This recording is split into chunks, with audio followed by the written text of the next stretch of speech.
When our teens are coming to us, a lot of times they're coming from higher levels of care. They are struggling with a lot of depressive symptoms, intense anxiety, school avoidance. They're just really struggling. If you're noticing your child less engaged in their activities at school, socially, with family, or if you're seeing more lashing out behaviors, often this suggests that there's some type of dysregulation going on, and there might be some stressors that your child might benefit from support with. And really, in the assessment process, that's where we get to figure out what kind of professional support is indicated. And our job is really to support your teen in developing their coping repertoire so that they don't need us anymore. One of the things that comes up a lot is before clients reach our center, they've often been in this revolving door of hospitalizations or seen 6 to 10 other therapists. And so one thing that I see often is that we're the last therapy center where they land because they start to see the results that they've been seeking. Coming to our program is something that families have found a lot of hope and support in. DBT is particularly suitable for those clients who are struggling with depression, emotion dysregulation, suicidal ideation, or life-threatening behaviors like self-harm. And clients who participate in our comprehensive DBT program can expect to engage in individual weekly therapy as well as weekly group therapy. We also have a parent group for parents of teens with life-threatening behaviors to learn skills right alongside their teen. And we offer phone coaching in between sessions for clients to generalize those skills in their day-to-day lives. Our groups are open to outside clients who have other individual therapists outside of creative healing. So that's a great service that we provide as well. DBT stands for dialectical behavior therapy, which is the gold standard treatment for individuals with suicidal and self-harming behaviors. And it is my pride to share and highlight that we at Creative Healing are the only adolescent specialty center in Delaware County and Montgomery County that provide comprehensive DBT, and led by a Linehan board certified therapist. We really do DBT right because our clients deserve that full protocol treatment. And it's important to us that we're delivering treatment with adherence. So you see the results that are promised. Accelerated resolution therapy is a type of trauma treatment that utilizes bilateral stimulation, which basically just means stimulating back and forth different sides of our body. So it could either be eye movements, moving back and forth, or vibrations in either hand, or tapping.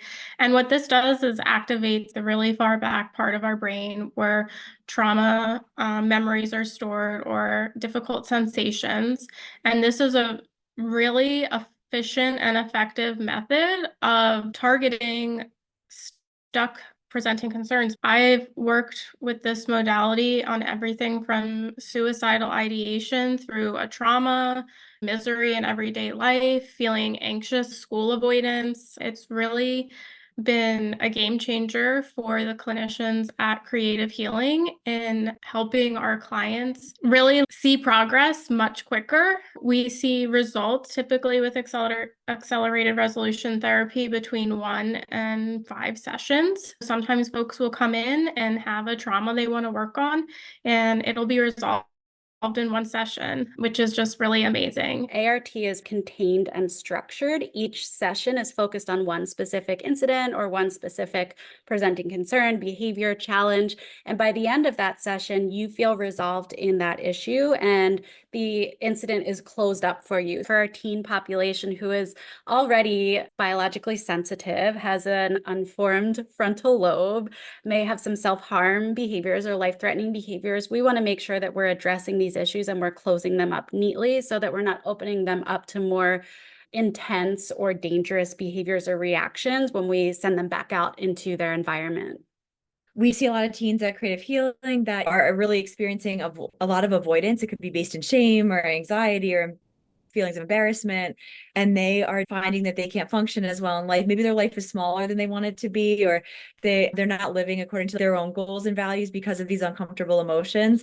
We see people that come in with really severe symptoms of anxiety. It could be panic, health anxiety, generalized anxiety. OCD is a really common one that we see too, where their lives are just taken up with these anxious behaviors or avoidances, and they might really want more out of life, but they're really having trouble confronting their emotions and the things that they fear. We take a holistic approach in wrapping around them and support in multiple different ways. And we do make it a really thorough approach that would be different than just somebody coming into talk therapy once a week and then leaving everything just in the therapy room. We make it a long-term change in their lives, in the way that they cope with their emotions and anxiety, and can confront their fears and can live the life that they actually really love and is really meaningful to them. The people on our team are trained in exposure and response prevention. We call it ERP. And what that means is that we teach them how to recognize what anxiety is doing in their lives and how anxiety tries to control it. And we then teach them how to take back control through a lot of their, actions in day-to-day life. And we do that in individual therapy, but we also have anxiety groups. It helps teens to be able to learn to view their anxiety and these emotions from an outside perspective, to tap into their bravery and courage and curiosity, and even to tap into their values of how they really want to live their lives. We want them to have all the social support too. So they support each other, they encourage each other, they encourage practice day to day so that they can really change their life. And it's not just left in the therapy room. We do have a school avoidance program where we help students who are avoiding school. And there's two main things that I see happen in this program. One is that we uncover underlying neurodivergence that had previously been missed. We do ADHD testing at our center. And the other is that we really get to the root cause of why these teens are avoiding school. And we help them resolve that root cause rather than trying to force behaviors or put a Band-Aid on those behaviors and making school a struggle every day. And then we also have what's called SPACE, which is a parent coaching program where some parents might be struggling with a teen that is either struggling in their own therapy or the teen doesn't want therapy and they're experiencing anxiety and parents are feeling powerless and lost. And so we have an evidence-based treatment for that. We zero in on what parents can control and what they have control over in the environment and in their lives. And we help them to make changes that will help increase the teen's motivation for change and decrease their anxious behaviors. So we wrap around the teen and the family that way. Any client that's coming to our center, they're going through an assessment process. And so we are not only assessing the teen for their needs and presenting concerns and goals, but we are having a parent intake and understanding the parent starting point as well. And from there, we're making recommendations on the treatment plan for the parent, because what we've learned as a center and what we've really put into practice is that teens do not heal in a vacuum and they cannot make behavior changes in a vacuum, especially putting them back into a home if parents aren't making changes as well. So we want to make sure that we're teaching parents, whether it be through SPACE or through our parent DBT groups or through therapy for parents at our center or some kind of parent coaching, that parents are creating a validating and change-ready environment, not repeating dysfunctional patterns that they may have grown up into, and they're being really mindful in their choices and how they're reinforcing new positive behaviors, as well as phasing out behaviors and interactions that aren't serving either of them, but may have been automatic up until this point. That's the goal. That's the vision, is to help as many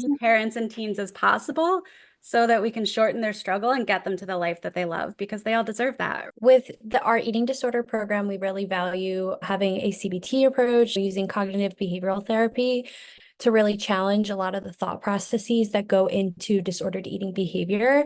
Also providing the client and families with psychoeducation to learn how those behaviors are really impacting their mental state and physical health. I really enjoy integrating families into session to help support the client in being able to meet these goals and coming up with collaborative goals to work together. I also very much value looping in a nutritionist and a primary care physician to have information about labs, blood work, all of the things that go into eating disorders, and also supporting the client in creating a structured meal plan so they can work towards that and eventually get to the point of intuitive eating, because that's the end goal.